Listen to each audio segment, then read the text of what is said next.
الحمد لله نحمده ونستعينه ونستغفره ونؤمن به ونتوكل عليه ونعوذ بالله من شرور أنفسنا ومن سيئات أعمالنا من يهده الله فلا مضل له ومن يضلل فلا هادي له ونشهد أن لا إله إلا الله وحده لا شريك له ونشهد أن سيدنا ومولانا محمدا عبده ورسوله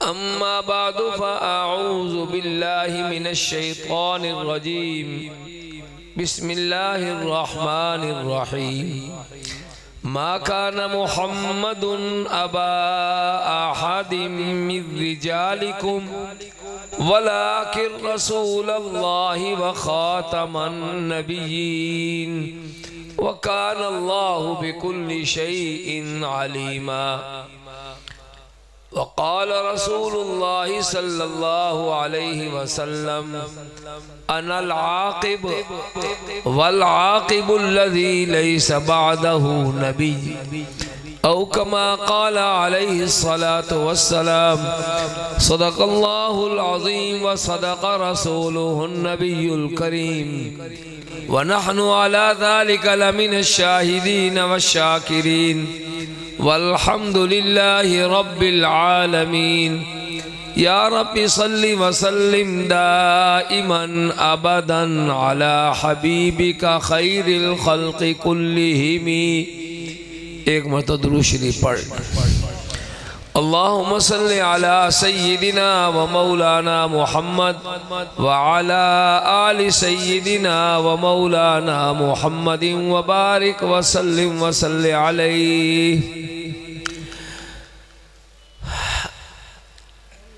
عزیز طلبہ اساتذہ کرام جامعہ خالد ابن الولید اور علاقہ ٹھنگی و وہاڑی مختلف اطراف و اکناف سے تشریف لے ہوئے تمام حضرات خصوصاً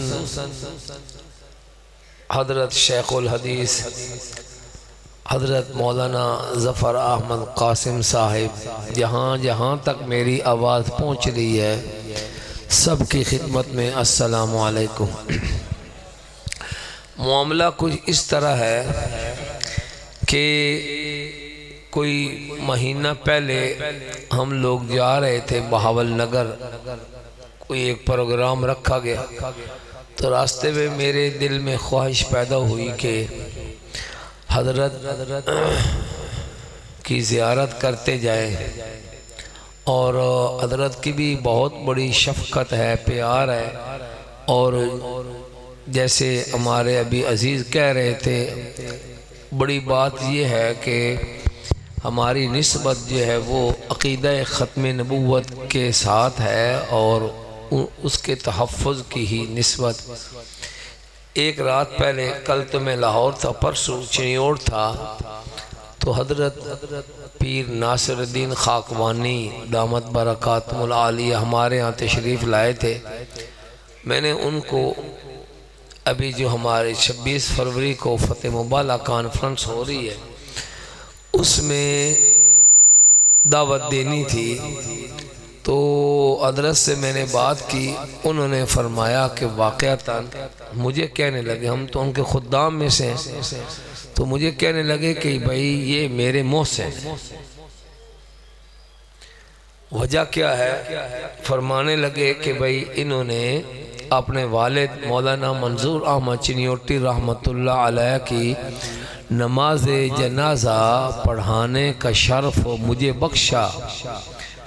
تو حضرت فرمانے لگے کہ مولانا چنیوٹی رحمت اللہ علیہ کی نماز جنازہ پڑھانے کے بعد میرے اوپر ایسے ایسے انوارات کی تجلی ہوئی ہے جو پہلے نہیں ہوئی، اور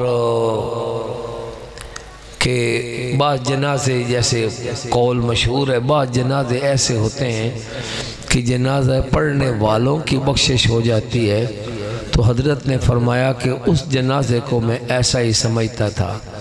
تو یہ حضرت چنیوٹی رحمۃ اللہ علیہ کا جو فیض ہے سارا کا سارا یہ ان کی خدمت جو ہے ختم نبوت کے مشن کی وہی ہے۔ اور وفات سے ایک دن پہلے مجھے حکم فرمایا ہم میرے سارے بچوں کو پوتے پوتیاں جو ہیں ان کو لے آؤ ملوانے کے لیے، تو فرمانے لگے وفات سے ایک دن پہلے کہ اللہ پاک نے مجھے جتنی عزت دی ہے، مقام دیا ہے اور کامیابیاں دی ہیں، فرمانے لگے کہ مجھے ڈر لگتا ہے کہ شاید آخرت میں میرے لیے کوئی حصہ باقی بچا ہی نہ ہو۔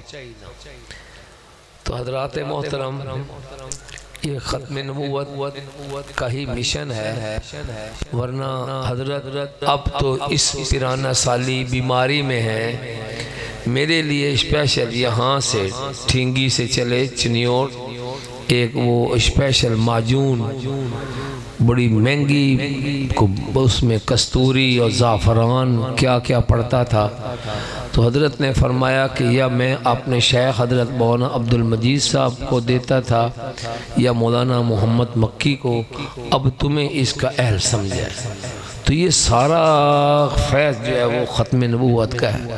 تو میں یہاں سے گزرا تو حضرت نے حکم فرمایا عصر کے بعد کے کچھ بات ہو جائے، تو 5-10 منٹ بات ہوئی، تو باتوں میں یہ بات بھی آئی کہ مرزا قادیانی جو بک بک کرتا ہے وہ حوالے ہوتے ہیں کتابوں میں، تو میں وہ آئندہ آیا تو میں وہ کتابیں ساتھ لے آؤں۔ اب حکم تو تھا مجھے جلسے کا، ابھی جو رات کو ہونا ہے نا، لیکن اب پھر حکم ہوا کہ جمعہ ہی تم نے پڑھانا ہے، تو میں اپنا جمعہ قربان کر کے اور یہ مرزے کی لاش کے چند ٹکڑے اٹھا کر جو ہے وہ لے آیا ہوں ساتھ دکھانے کے لیے، چند باتیں جو ہیں وہ کریں گے۔ جمعہ کا وقت جو ہے وہ بھی بڑا مخصوص سا ہوتا ہے۔ بہرحال گزارش یہ ہے کہ یہ جامعہ خالد ابن الولید کا سالانہ جلسے کا پروگرام تقسیم اسناد، یہ طلباء کرام کو حفاظ ہوں گے، حافظات ہوں گی، دور حدیث سے فاضل ہونے والے، علوم عصریہ سے فاضل ہونے والے، اور تقریباً 2009 میں جب پہلی مرتبہ MPA بنا تھا تو اس وقت بھی حضرت نے بلایا تھا، اب پھر حکم ہوا حاضر ہو گئے۔ بہرحال یہ جو اس قسم کی مجالس ہوتی ہیں، نام تو اس کا یہی ہے تقسیم اسناد کا، لیکن مختلف ذوق والے بندے بلائے جاتے ہیں تاکہ ہر کوئی اپنے اپنے فن کی جو ہے وہ بات کرے۔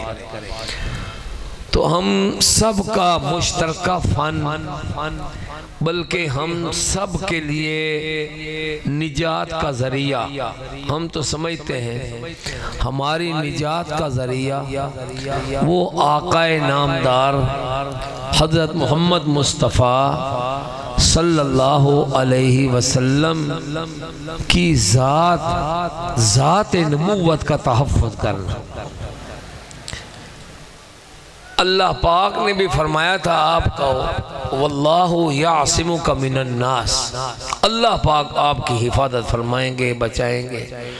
تو نبی کو بچانے والی ذات ہے اللہ، تو آپ کی جو صفت ختم نبوت ہے اس کی حفاظت کے لیے اللہ پاک جس کو توفیق عطا فرما دیں، یقیناً میں تو کہتا ہوں قسم کھائیں گے تو خانس نہیں ہوں گے، جھوٹ نہیں ہوگا، یہ اللہ کی ذات پر یقین کر کے کہتے ہیں کہ یہ ہماری بخشش کا ذریعہ بن جائے۔ اور کتنا بڑا کام ہے ختم نبوت کا کام، اور حضور صلی اللہ علیہ وسلم کی ناموس کا، آپ کے تاج ختم نبوت کے حفاظت کا کام کتنا بڑا کام ہے۔ حضرت والد صاحب رحمت اللہ علیہ اس موضوع پر جب بات کرتے تھے تو حضرت عمر رضی اللہ تعالی عنہ کا ایک قول سناتے ہیں۔ حضرت عمر رضی اللہ تعالی عنہ نے ایک موقع پر فرمایا کہ اگر حضرت ابو بکر صدیق رضی اللہ تعالی عنہ اپنے دنوں میں سے ایک دن مجھے دے دیں تو میں اپنی زندگی کی آدھی نیکیاں حضرت ابو بکر صدیق رضی اللہ عنہ کے کھاتے میں لکھوانے کو تیار۔ اور فرمایا اگر آپ اپنی راتوں میں سے ایک رات مجھے عطا فرما دیں تو میں اپنی باقی آدھی زندگی کی نیکیاں بھی سیدنا ابو بکر صدیق رضی اللہ عنہ کے کھاتے میں لکھوانے کو تیار۔ یعنی اور ابو بکر حضرت عمر رضی اللہ عنہ کون ہیں جن کے بارے میں رسول اللہ صلی اللہ علیہ وسلم نے فرمایا تھا کہ آپ کی نیکیاں آسمان کے ستاروں سے بھی زیادہ ہیں۔ وہ عمر رضی اللہ عنہ اپنی ساری زندگی کو سیدنا ابو بکر صدیق رضی اللہ تعالی عنہ کے 24 گھنٹوں کے اوپر قربان کرنے کے لیے تیار۔ لیکن آپ نے جو وقت، جو دن اور رات کا انتخاب کیا، واقعتاً وہ رات بھی بڑی عجیب قربانی والی اور دن بھی بڑی قربانی والی۔ رات فرمایا راتوں میں سے وہ رات، وہ 3 راتیں جب سارا مکہ دشمن ہو گیا تھا، 100 جوان تلواریں لے کر وہ آپ کے گھر کا محاصرہ کیے ہوئے تھے۔ اس وقت رات آپ اپنے گھر سے نکل کر جا رہے ہیں تو مجھے اس دن دل میں بات آئی کہ اپنا گھر بار چھوڑ کر حضور علیہ السلام جا رہے ہیں، اپنا گھر خود چھوڑ کر جس شخصیت کے حوالے کر کے جا رہے ہیں وہ بھی قابل اعتماد، اور اپنا گھر بار چھوڑ کر جس کے گھر جا رہے ہیں اپنے آپ کو اپنا گھر جس کے حوالے کیا وہ بھی قابل اعتماد، اور اپنے آپ کو جس کے حوالے کر رہے ہیں وہ ذات بھی قابل اعتماد۔ اس ذات اقدس سیدنا ابو بکر صدیق رضی اللہ تعالی عنہ کے ساتھ جا رہے غار ثور، 3 راتیں رہے۔ آپ تصور کریں 2 بندے ہوں، وہ جا رہے ہیں، پورا مکہ دشمن تلواریں لے کر پیچھے پھر رہے، اور ایسے چھوٹے موٹے دشمن بھی نہیں۔ اعلان کیا ہے کہ جو حضور علیہ السلام کا نعوذ باللہ من ذالک سر لے آئے گا اس کو بھی 100 اونٹ دیے جائیں گے، اور جو ابو بکر رضی اللہ عنہ کا سر لائے گا اس کو بھی 100 اونٹ دیے۔ اتنی بڑی دشمنی اس وقت میں نکلنا اور اس جنگل بیابان میں جانا عام ہی نہیں جانا، 3.5 میل کے چڑھائی پر چڑھ کر اس پہاڑ پر غار ثور پر لے جانا وہ اللہ کی مدد کے بغیر نہیں ہو سکتا ہے۔ اسی لیے آپ نے فرمایا تھا لا تحزن ان اللہ معنا، فکر نہ کرو اللہ ہمارے ساتھ ہے۔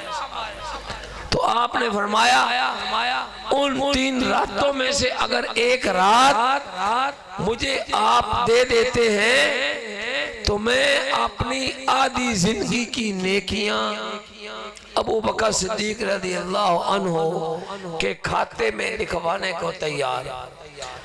اور دنوں میں سے دن کون سا؟ فرمایا دنوں میں سے وہ دن جب مسلمہ کذاب کا جادو سر چڑھ کر بول رہا تھا. وہ جھوٹی نبوت کا دعوے دار، وہ جھوٹا دعوے دار، اس کا قلع کما کرنے کے لیے آپ نے جو لشکر جرار مدینہ منورہ سے روانہ کیا اور یمامہ کے مقام پر اس مسلمہ کذاب کے خلاف جنگ لڑی، جس میں 1200 صحابہ کرام شہید ہوئے، 24,000 وہ مسلمہ کذاب کے ماننے والے، اور وہ خود تیغ ہوا. وہ دن جس دن کہ ختم نبوت کا علم بلند ہوا، تاج ختم نبوت کی رکھوالی کرنے کے لیے 1200 صحابہ کرام نے اپنی جانوں کا نذرانہ پیش کیا.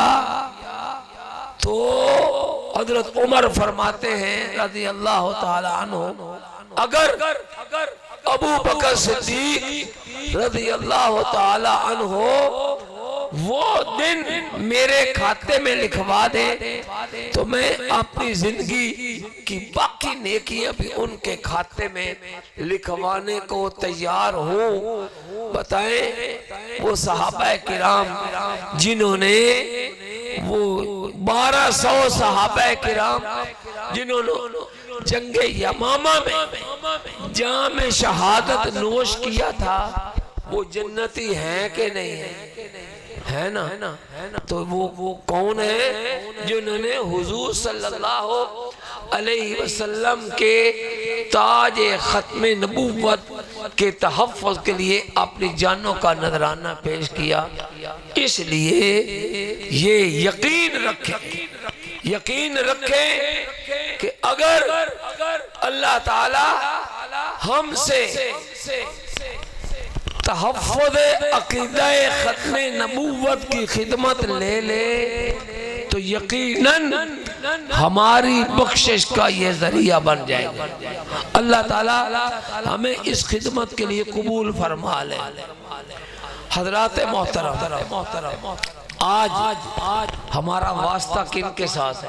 اس نسبت سے فتنے تو بڑے، اور حدیث پاک کیا ہے؟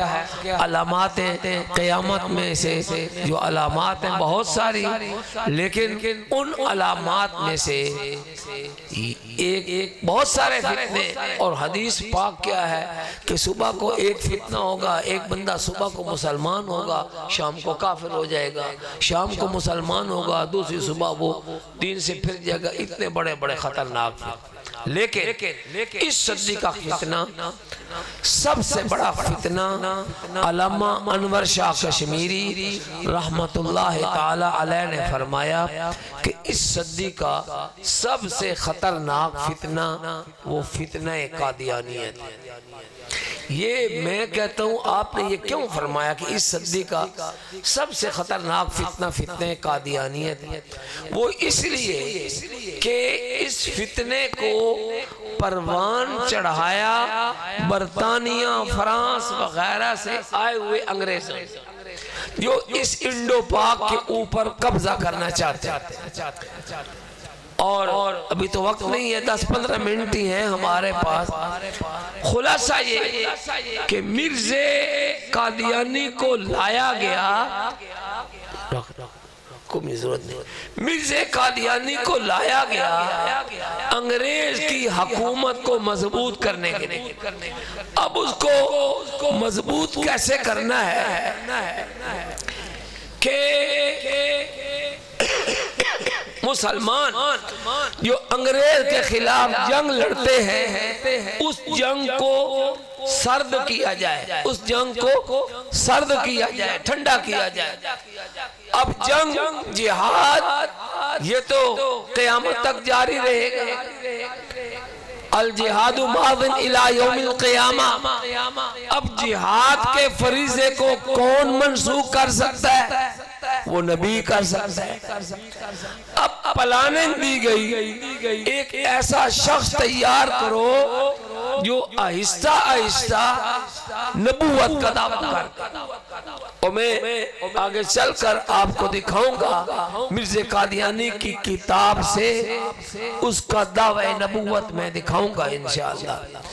تو اس کو تاکہ اس کو نبی بنایا جائے، جب وہ نبی بن جائے گا اس سے پھر جہاد کی حرمت کا اعلان کروا دیں گے۔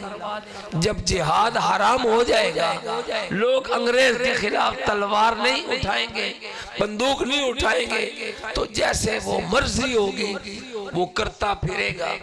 مگر مسلمانان ہند نے نہ اس وقت انگریز کو چین سے بیٹھنے دیا، اور نہ اب اس وقت انگریز آیا تھا برطانیہ سے، اور اب آیا انگریز امریکہ سے، اور اکیلا نہیں آیا، 46 ملکوں کی فوجوں کو ساتھ لایا، اور افغانستان میں آ کر ذلیل و رسوا ہوا۔ 20 سال مارے کھا کھا کر وہ دفع ہو گیا۔ ہمارے والد صاحب رحمت اللہ تعالی علیہ جب جہاد افغانستان شروع تھا، طالبان کی حکومت آئی، تو والد صاحب فرماتے تھے یہ اسلام کی حقانیت کی ایک زبردست دلیل ہے کہ آج کے دور میں قادیانی تو کہتے تھے جہاد ختم ہو گیا، جہاد ختم ہو گیا، لیکن طالبان نے اس جہاد والے فریضے کو زندہ کر کے اس انگریز کو، آج کے امریکہ کے انگریز کو یہاں سے بھاگنے پر مجبور کر دیا۔ تو انگریز لایا تھا اس وقت اس مرزے کو، مرزا قادیانی کو، کہ اس کو مجدد بنائیں گے، مہدی بنائیں گے، مسیح موعود بنائیں گے، حضور صلی اللہ علیہ وسلم سے بھی افضل ترین انسان بنا دیں گے، اور پھر وہ جہاد کی حرمت کا اعلان کرے گا، وہ معاملہ ٹھیک ہو جائے گا۔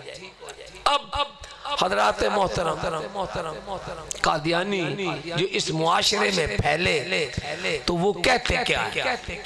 کہتے یہ ہے کہ ہمارے اور تمہارے جو مسلمان ہیں ان کے درمیان کوئی لمبا چوڑا فرق نہیں ہے، بس اتنا ہے کہ ہم لوگ حضرت مرزا صاحب کو مسیح موعود بھی نہیں کہتے، وہ کہتے ہیں مصلح موعود، یعنی کہ اصلاح کرنے والا، اور موعود جس کا وعدہ کیا گیا، اور تمہارے مولوی اس کو مصلح موعود نہیں مانتے۔ باقی دیکھو ہم بھی نمازیں پڑھتے ہیں، تم بھی نمازیں پڑھتے ہو، ہم بھی حج کرتے ہیں، تم بھی حج کرتے ہو، یہ اس طرح کر کے دھوکہ دیتے۔ تو حضرت والد صاحب رحمت اللہ علیہ ہر جگہ یہ بات سمجھانے کی کوشش کرتے تھے کہ یہ قادیانیوں کا بہت بڑا جھوٹ ہے، دھوکہ باز ہے۔ آپ یہ سمجھ لیں کہ ہمارے اور ان کے درمیان کسی قسم کی کوئی قدر مشترک نہیں، وہ اور ہم ایک نہیں ہو سکتے۔ پہلی بات یہ ہے، میں آپ کو میں نے 3-4 پوائنٹ بنائے ہیں، عقائد مرزا، مرزے کے جھوٹ اور مرزے کی گالی، یہ 3-4 چیزیں میں نے آپ کو بتانی۔ تو مختصر طور پر یہ سمجھیں کہ ہمارے اور ان کے درمیان بڑے سخت قسم کا اختلاف، چونکہ ہمارا اصل موضوع تھا طالب علم تھے اس دن، تو طالب علموں سے بھی بات کرنی ہے، لیکن آپ عوام بھی بات کو سمجھیں۔ پہلے نمبر پر یہ سمجھیں کہ ہم مسلمانوں کا عقیدہ یہ ہے کہ آمنہ کے لال حضرت محمد مصطفیٰ صلی اللہ علیہ وسلم اللہ تعالیٰ کے سچے اور آخری نبی ہیں۔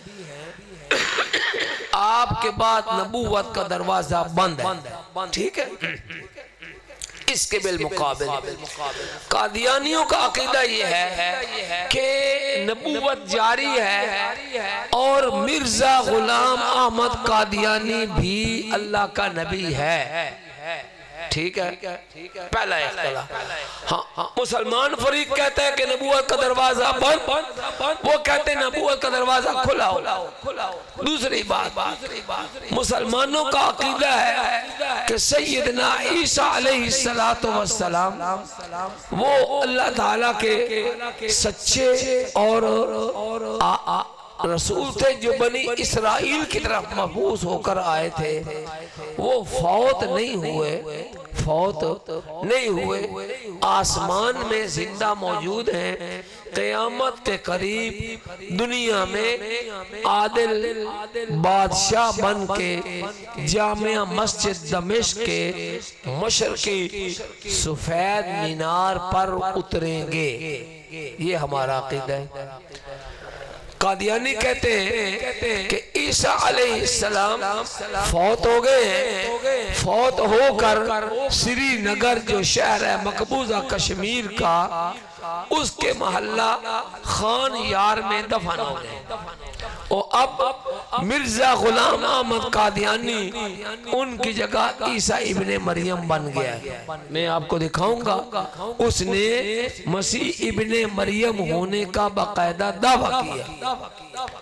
تیسری بات، ہم کہتے ہیں کہ جو شخص بھی سیدنا امام الانبیاء حضرت محمد مصطفیٰ صلی اللہ علیہ وسلم کے بعد کسی بھی قسم کی نبوت کا دعویٰ کرے گا، وہ دجال، کذاب اور پرلے درجے کا لعنتی تو ہو سکتا ہے، مگر وہ اللہ کا نبی نہیں ہو سکتا۔ بولو، وہ اللہ کا نبی نہیں ہو سکتا۔ اب ہم مرزے کو دجال کذاب کہیں اور قادیانی اس کو اللہ کا نبی کہے، تو بتائیں ہم اور وہ ایک ہو سکتے؟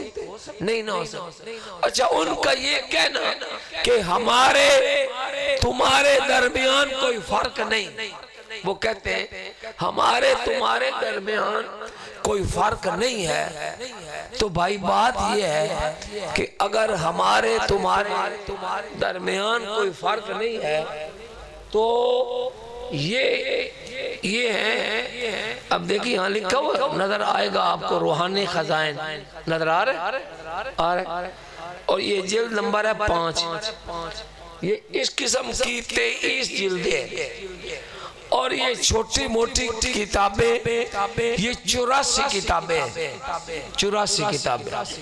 ہمارے اور قادیانیوں کے درمیان اگر کوئی فرق نہیں تھا تو اپنے عقائد بتانے کے لیے یہ 84 کتابیں لکھنے کا کوئی مقصد بنتا ہے؟ نہیں نہ بنتا۔ یہ 84 کتابیں کیوں لکھی گئی؟ یہ ساری کی ساری لکھی گئی ہیں مسلمانوں سے اپنے آپ کو الگ تھلگ بتانے کے لیے، اور سرگودا میں ایک جگہ بڑا یعنی مارکا تھا، خونی مارکا، وہاں پر یہی بات ہو رہی تھی۔ وہاں کچھ لڑکیاں لڑکے قادیانی ہو گئے، انہوں نے کہا کہ ہمیں قادیانی کہتے ہیں کہ ہمارے تمہارے درمیان کوئی فرق نہیں، تو میں کتابیں وہاں بھی لے کر گیا تھا اور ان کو عقائد بتائے تھے، وہ تو لمبا وقت تھا 2-3 گھنٹے کا، تو میں نے کہا کہ بھائی اگر ہمارے تمہارے درمیان کوئی فرق نہیں ہے تو جب ان کتابوں کو ہم کھول کر دیکھتے ہیں، ان کتابوں کو، تو ان میں بڑا فرق ہمیں نظر آتا ہے۔ اگر ہمارے تمہارے درمیان فرق نہیں ہے تو پھر ان کتابوں میں جو کچھ لکھا ہے یہ جھوٹ لکھا ہے، ٹھیک ہے؟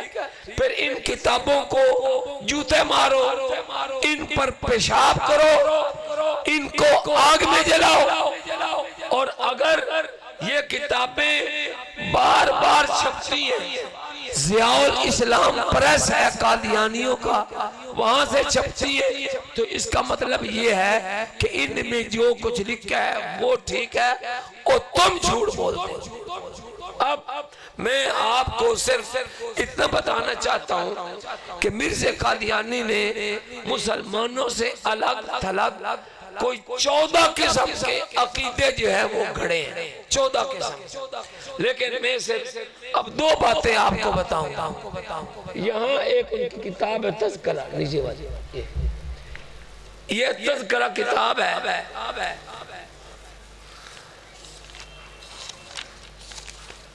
یہ دیکھیں، یہ نظر آ رہا ہوگا حضرات کو، نظر آ رہا ہے تذکرہ، آگے ذرا اس کو دیکھیں،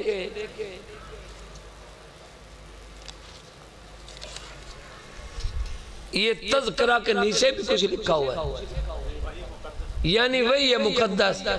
یہ کیا ہے؟ یہ قادیانیوں کی وہی ہے مقدس ہے، یہ ہم نے نہیں لکھا، یہ خود انہوں نے لکھا ہے، وہی ہے مقدس۔ اب اس میں مرزا قادیانی کے اوپر ان کے بقول جو وحیاں نازل ہوئی ہیں اور جو الہامات ہوئے ہیں، وہ قادیانی، وہ جلال الدین شمس نے تاریخ وائز وہ اس میں الہامات لکھے۔ یہ اس کا ہے صفحہ نمبر 129۔ یہ ایک مرزا کا الہام ہے، یہ ہے انی فضلتک علی العالمین قل ارسلت الیکم جمیعا۔ یہ اس کو 1884 30 دسمبر کو ان کے بقول مرزا قادیانی کو یہ وحی ہوئی ہے۔ یہ کیا وحی ہے؟ مرزا قادیانی کو اللہ کہہ رہے ہیں کہ اے مرزا، میں نے تمہیں تمام جہانوں پر فضیلت عطا فرما دی ہے، قل تو کہہ دے ارسلت الیکم جمیعا، میں تم سب کی طرف رسول بنا کر بھیجا گیا ہوں۔ تو اس میں رسول ہونے کا دعویٰ ہے یا نہیں؟ اب قادیانیوں کا بکنا کہ ہمارے تمہارے درمیان کوئی فرق نہیں ہے، یہ سچ ہے کہ جھوٹ ہے؟ اگر کوئی فرق نہیں ہے تو یہاں جو لکھا ہوا ہے یہ جھوٹ ہے نا، پھر یہ جھوٹ ہے، یہ وہی ہے مقدس ہے، پھر اس پر پیشاب کرو، اس کو جوتے مارو، اس کو آگ میں ڈالو۔ لیکن جب یہ چھپ رہی ہے اور ابھی ان کا 2008 میں 4تھا ایڈیشن چھپا ہے، 2008 میں، اس کا معنی یہ ہے کہ 2008 تک قادیانی اس کو صحیح سمجھتے ہیں، اور اس کا آگے ہے یہ ایک میں نے آپ کو بتایا مشت نمونہ از خروارے، وہ یہ کہہ رہے ہیں کہ میں تم سب کی طرف رسول بنا کر بھیجا گیا۔ تم سب میں آپ بھی شامل ہیں کہ نہیں ہے نا؟ تو پھر مرزا کو نبی مان لیں، آپ مرزا کو نبی مانتے ہیں؟ پھر یہ کتاب میں جو لکھا ہے اس کا کیا کریں؟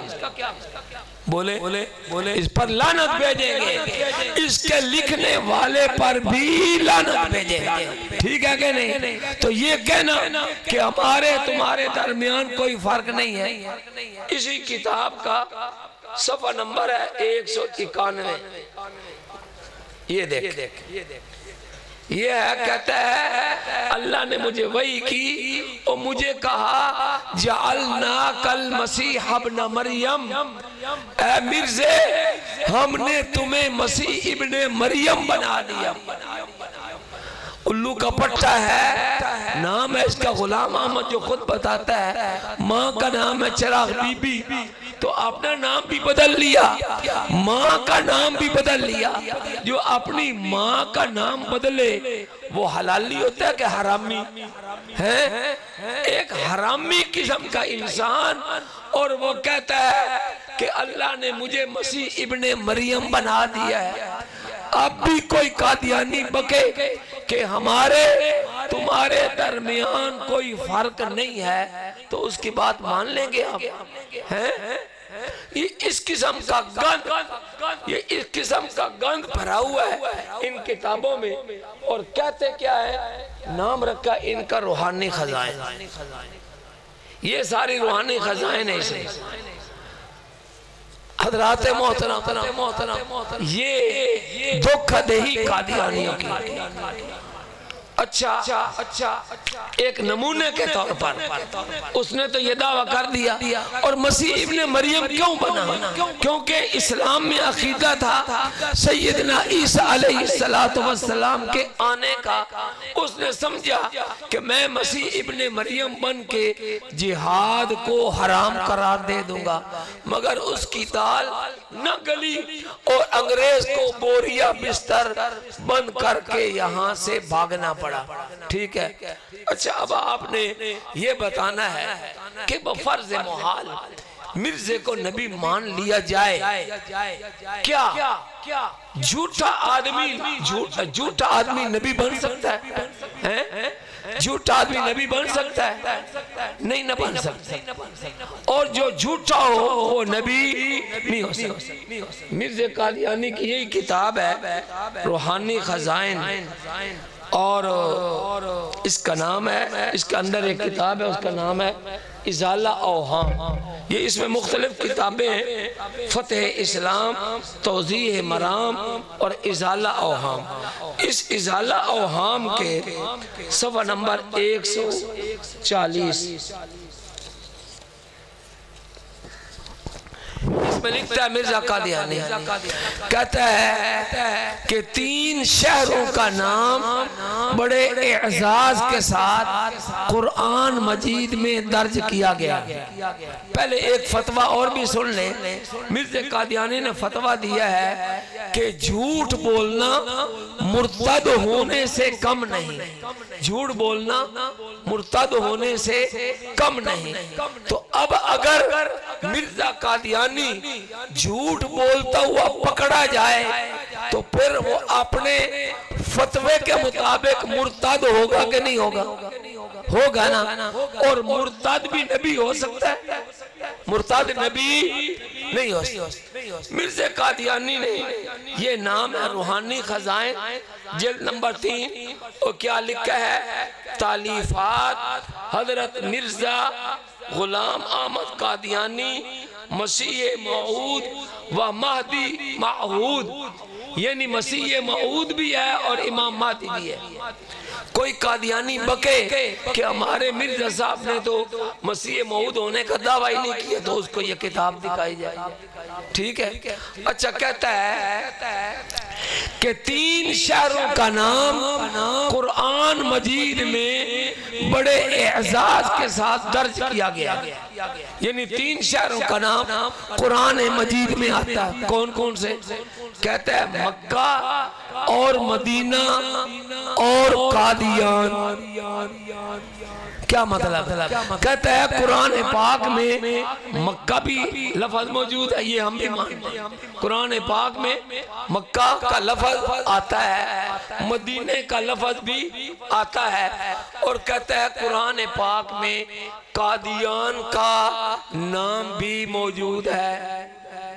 آپ ایمانداری سے بتائیں، اگر ہمارے یہ علماء کرام ماشاءاللہ ابھی بخاری شریف والے ہوں گے، ادھر یہ حفاظ کرام کی قطاریں لگی ہوئی ہے، کسی حافظ کو قسم دے کر پوچھو، ان کے استاد جی سے پوچھو کہ آپ کو جو 20 سال ہو گئے قرآن پاک پڑھاتے ہوئے، آپ کو آپ کے رب کی قسم، اسی قرآن کی قسم بتاؤ قرآن مجید میں قادیان کا لفظ ہے؟ آپ بولے ہے یا نہیں ہے؟ جو کہتے ہیں نہیں ہے وہ ہاتھ کھڑے کریں. ماشاءاللہ. نعرہ تکبیر. تاجدار ختم نبوت، عظمت صحابہ، عظمت اسلام. یہ ساری امت متفق ہے اس بات پر کہ قرآن پاک میں قادیان کا لفظ نہیں. مرزا قادیانی یہاں بکتا ہے ازالہ اوہام کے صفحہ نمبر 140 کے حاشیے میں، اور میں نے کہا کہ 3 شہروں کا نام اعزاز کے ساتھ قرآن مجید میں درج کیا گیا ہے، مکہ اور مدینہ اور قادیان. آپ کسی قادیانی مربی کو پکڑیں اور اس کو کہیں کہ بھائی تمہارے ابے نے یہ ازالہ اوہام میں لکھا ہے کہ قرآن پاک میں قادیان کا لفظ ہے، ہمیں قرآن پاک سے قادیان کا لفظ دکھاؤ ورنہ مانو کہ مرزا قادیانی نے جھوٹ بولا ہے. دیکھو اگر قرآن پاک میں قادیان کا لفظ ہوا تو مرزا سچا، ٹھیک ہے نا، مرزا سچا. اور اگر قرآن پاک میں قادیان کا لفظ نہ ہو اور یقیناً نہیں ہے تو مرزا نے سچ بولا کہ جھوٹ بولا؟ بولے زور سے، جھوٹ بولا. اور مرزا کا فتویٰ یہ ہے کہ جھوٹ بولنا مرتد ہونے سے کم نہیں. تو مرزا نے جو کہا کہ قرآن پاک میں قادیان کا لفظ ہے، یہ وہ بول کر وہ مرتد ہوا کہ نہ ہوا؟ ایسے مرتد کو ہم نبی مانیں گے؟ ایک اور کتاب ہے جلد نمبر 15 تریاق القلوب، اس کا صفحہ نمبر ہے یہ 218، ہم نے چٹ لکھ کر رکھی ہے. مرزا قادیانی کہتا ہے، وہ ابھی ٹائم نہیں ہے، والد صاحب ڈھنگ بتاتے تھے طریقہ کہ بات کیسے کرنی. کسی قادیانی نوجوان کو پڑھے لکھے کو پکڑو اور اس سے پوچھو کہ بھائی یہ بتاؤ کہ سفر کا مہینہ، آپ پہلے اس سے پوچھو کہ آپ کو عربی مہینوں کے نام آتے ہیں؟ ہمارے یہ ماشاءاللہ بچے ہیں چھوٹے چھوٹے، ادھر بڑے بڑے مولوی ہیں، کسی سے پوچھو آپ کو بتائیں گے کہ عربی مہینوں کے نام کیا ہیں؟ چاند کے محرم، صفر، ربیع الاول، ربیع الثانی. ایسے ہیں. ابھی کون سا مہینہ ہے؟ رجب شروع ہو گیا، آخر میں ہم تو چلے گئے، لیکن ابتدائی مہینے کیا ہیں؟ محرم، صفر، ربیع الاول اور ربیع الثانی. ٹھیک ہو گیا. تو ربیع الثانی کتنا مہینہ ہے؟ چوتھا. اور صفر کتنا مہینہ ہے؟ دوسرا. پکی بات، پکا یقین ہے محرم صفر. اب کسی قادیانی کو پکڑیں آپ جو بڑا پڑھا لکھا ہو، آپ کو تبلیغ کرتا ہو، اس سے پوچھنا ہے کہ بھائی صفر کا مہینہ کتنا ہے؟ تو اگر وہ سمجھدار ہوگا تو کیا کہے گا؟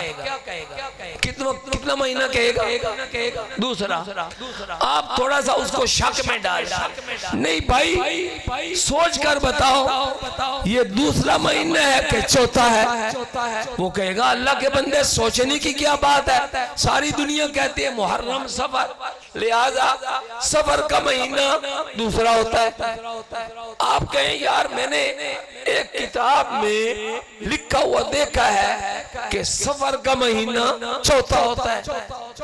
وہ کہے گا مولوی صاحب پاگل ہو گئے ہو، ساری دنیا کہتی ہے کہ صفر کا مہینہ دوسرا ہوتا ہے. آپ کہیں نہیں، ایک بہت بڑے علامہ صاحب، بڑے پکا عالم، اس نے لکھا ہے. وہ پھر مانے گا، وہ مانے گا کہ صفر کا مہینہ چوتھا ہوتا ہے. آپ اس سے کہیں کہ اگر کوئی بندہ صفر کے مہینے کو چوتھا مہینہ کہتا ہو تو تم اس کو کیا کہو گے؟ بولے وہ کیا کہے گا؟ جھوٹ بولا. اور وہ کیا کہے گا؟ یہ پاگل ہے. کوئی پاگل الو کا پٹھا جو ہے وہی کہے گا نا. جب ہے محرم صفر تو صفر کا نمبر تو ہے دوسرا، تو صفر کو چوتھا کہنے والا عقل مند نہیں ہوگا کہ الو کا پٹھا ہی ہوگا، پاگل ہوگا، جھوٹا ہوگا، وہ بھی یہ کہے گا۔ اب اس سے پوچھو کہ اگر یہ بات مرزا قادیانی صاحب نے لکھی ہو کہ سفر کا مہینہ چوتھا ہوتا ہے، پھر کیا کہو گے؟ اب اس کی بولتی بند ہو جائے، وہ کہے گا نہیں نہیں نہیں ایسا ہو نہیں سکتا۔ آپ کہیں یہ لکھ کر دو کہ اگر میں نے تمہیں پہلے کتاب کا نام نہیں پتا، اس کو کہنا ہے کہ لکھ کر دو کہ اگر میں نے ثابت کر دیا کہ مرزا قادیانی نے لکھا ہے کہ سفر کا مہینہ چوتھا ہوتا ہے، تو تم پھر اس کو جوتے مارو گے، اس کو لعنت بھیجو گے۔ اس سے جب وہ کہے کہ اگر تم مرزا کی کتاب سے دکھا دو کہ سفر کا مہینہ چوتھا ہوتا ہے تو میں مرزا پر لعنت بھیجوں گا، میں اسلام قبول کر لوں گا، تو اس وقت اس کو بتانا ہے تریاق القلوب، یہ نام لکھا ہے بیچ میں تریاق القلوب۔ یہ روحانی خزائن جو ابھی 23 جلدوں میں، ان میں یہ جلد نمبر ہے پسرا، تو تریاق القلوب کا صفحہ نمبر ہے 218۔ کتنا صفحہ؟ 218۔ مرزا قادیانی کہتے ہیں اس نے اسلامی مہینوں میں سے چوتھا مہینہ لیا۔ یہ در حقیقت اپنے ایک بیٹے کی تعریف کر رہا ہے، لمبی بات ہے، تو کہتے ہیں اللہ نے اس کو پیدائش کا جو مہینہ دیا وہ اسلامی مہینوں میں چوتھا مہینہ تھا۔ آگے لکھتا ہے یعنی ماہ سفر، یعنی ماہ سفر۔ تو مرزا قادیانی کے نزدیک سفر کا مہینہ دوسرا نہیں ہے بلکہ چوتھا ہے۔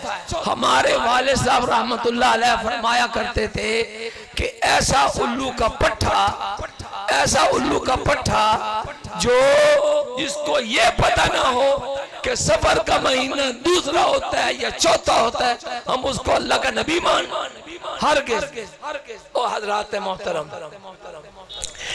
یہ اس کو آپ کو ان کے جھوٹ بتائے۔ آخری بات بتاؤں گا کہ نبی جو ہے نا وہ سخت زبان والا، گندی زبان والا نہیں ہوتا، وہ تو بڑے پیار کی باتیں کرتا ہے۔ مرزا قادیانی جھوٹ بولا کرتا تھا، ایک آپ کو جھوٹ دکھائے، گالیاں دیتا تھا، نبیوں کو گالیاں، عام انسانوں کو گالیاں، ولیوں کو گالیاں۔ یہاں میں لایا ہوں کتاب، یہ جلد نمبر 5 ہے، نام ہے اس کا آئینہ کمالات اسلام۔ کمالات اسلام، اس میں اسلام کے کمالات ہیں، اور صفحہ ہے کتاب کا 447 اور 448۔ اس میں مرزا قادیانی اپنے جو مخالفین ہیں ان کے بارے میں کچھ ارشاد فرماتے ہیں۔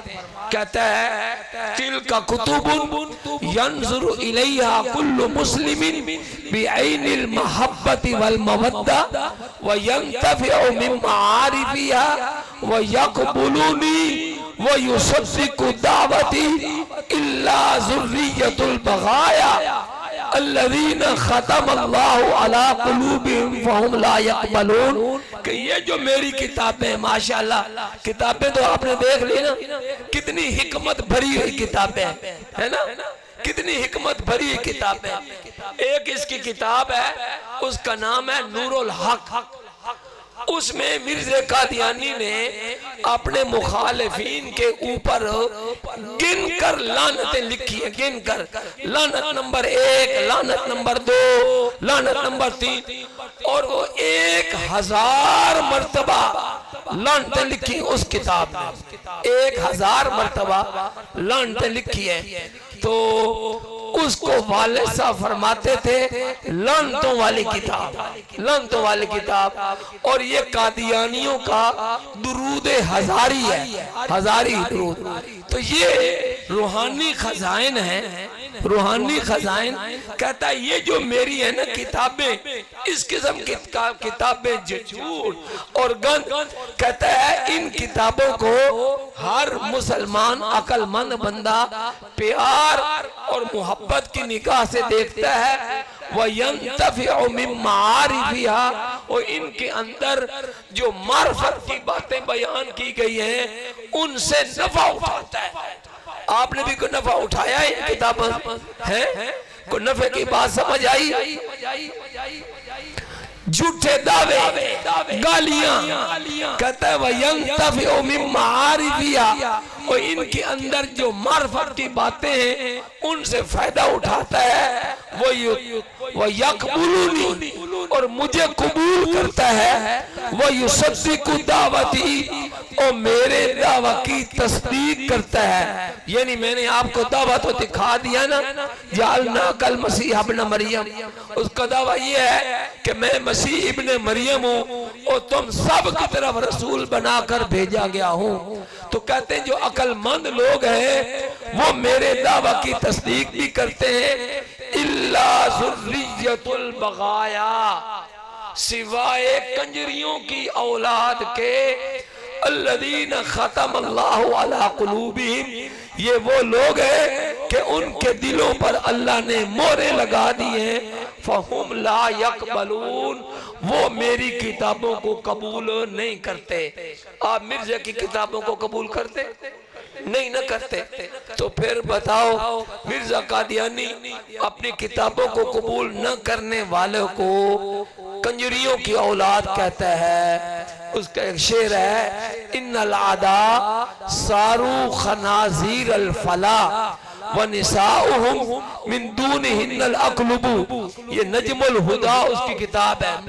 نجم الہدا، ہدایت کا ستارہ. اس میں کہتا ہے ان العدا، کہ میرے جو دشمن ہیں صاروا خنازیر الفلا، وہ جنگلوں کے سور بن گئے ہیں. وَنِسَاؤُهُمْ مِن دُونِهِنَّ الْأَقْلُبُ، اور ان کی عورتیں کتیوں سے بدتر ہیں. بھائی سوچنے والی بات ہے کہ اگر خامد سور ہو تو بیویاں کتیاں ہیں، تو خامد سور کی بیوی کون ہوتی ہے؟ سورنی ہوتی ہے نا. تو اس نے مردوں کو بنایا سور اور عورتوں کو بنایا کتیوں سے بدتر.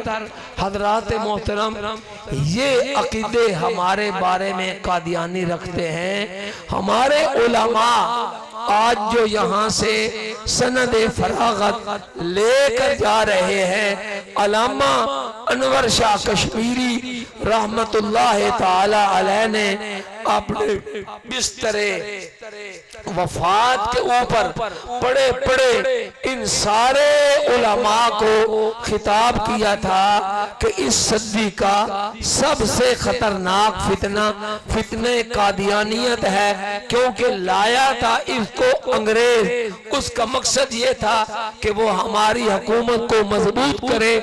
اس لیے مرزا رات کو جو بکتا تھا اس وقت برطانیہ پر براہ راست برطانیہ کی آدھی دنیا پر حکومت تھی. ساری دنیا میں اس کے سفراء تھے. مرزا جو بکتا تھا صبح صبح پوری دنیا میں انگریز وہ پیغام پہنچا دیتا تھا. اس لیے یہ شیطانی آنت پوری دنیا میں انگریز کی وساطت سے پھیلی. آج بھی انگریز اپنے اس خود کاشتہ پودے کی آبیاری لندن میں بٹھا کر رہا ہے. میں علامہ انور شاہ کشمیری رحمت اللہ تعالی علیہ کا پیغام آپ نے ان چھوٹے بھائیوں کو یہ دینا چاہتا ہوں کہ آنکھیں کھول کر رکھنی چاہیے. صرف ہمارا اتنا کام نہ ہو بس مسجد سنبھالی، خطیب بن گئے اور چلو 4-15-20 ہزار روپیہ تنخواہ لی اور بس کام ختم نہ. حضرت علامہ انور شاہ کشمیری رحمت اللہ علیہ نے فرمایا کہ ہم پر یہ بات کھل گئی ہے کہ گلی کا کتا بھی ہم سے بہتر ہے اگر ہم تحفظ ختم نبوت نہ کر سکے، اس لیے میری اور آپ کی ذمہ داری بنتی ہے کہ ہم نے جو حاصل کیا ہے اپنے ان مدارس اور جامعات سے اس کو آگے پہنچائیں۔ بلغوا انی ولو آیا، مجھ سے ایک آیت بھی اگر تمہیں پہنچی ہو وہ اس کو آگے پہنچاؤ۔ اور ختم نبوت کا مسئلہ تو کتنے 100 آیات اور کتنی 100 احادیث میں یہ مسئلہ آیا ہے، اس مسئلے کو آگے پہنچانا ہے۔ اسی کے لیے اسی مسئلے کو اور ان فتنوں کی سرکوبی کرنے کے لیے اس جامعہ خالد ابن الولید کی سنگ بنیاد رکھی گئی، اور یہی اس کا مقصد ہے۔ اللہ تعالی حضرت کو صحت کاملہ عاجلہ دائمہ مستمرہ عطا فرمائے، اور حضرت کا یہ لگایا ہوا یہ درخت جو آج تناور درخت بن گیا ہے، اس کے فیض کو عام اور تام فرمائے، اور یہاں کے سارے علماء طلباء کو اپنی بارگاہ میں قبول و منظور فرمائے۔ آج کی جو کانفرنس ہوگی اس کی پہلی نشست کا تو میں نے آغاز کر دیا ہے، اللہ پاک اس کانفرنس کو بھی اپنی بارگاہ میں قبول و منظور فرمائے۔ وآخر دعوانا ان الحمدللہ رب العالمین۔